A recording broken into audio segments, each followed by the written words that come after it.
Kementerian Pertahanan Federasi Rusia merilis rekaman kerja tempur dari pesawat tempur Su-25 SM-3.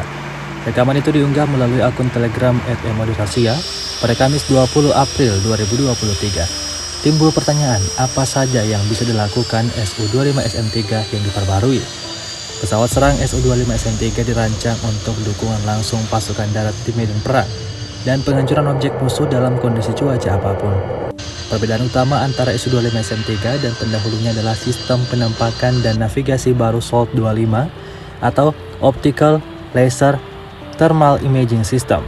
Ini memungkinkan para prajurit dengan mudah untuk mendeteksi dan melacak target darat, permukaan, dan udara dalam kondisi iklim apapun dan kapanpun sepanjang hari.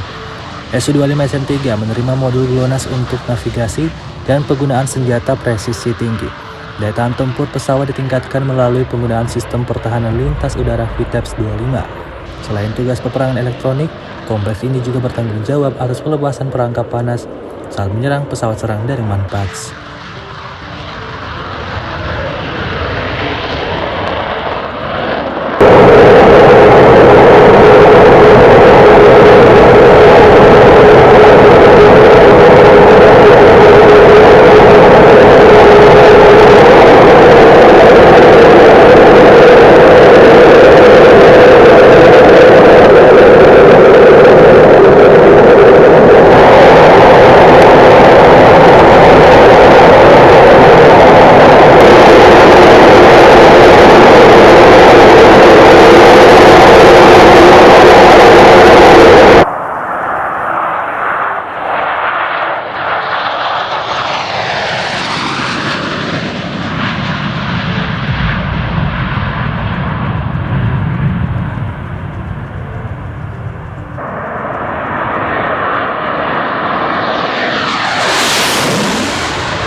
Secara total, sejak awal operasi militer khusus, Rusia menyebut telah menghancurkan 411 pesawat Ukraina, 228 helikopter, 3.776 kendaraan udara tak berawak, 415 sistem rudal anti pesawat, serta 8.732 tank dan kendaraan tempur lapis baja lainnya.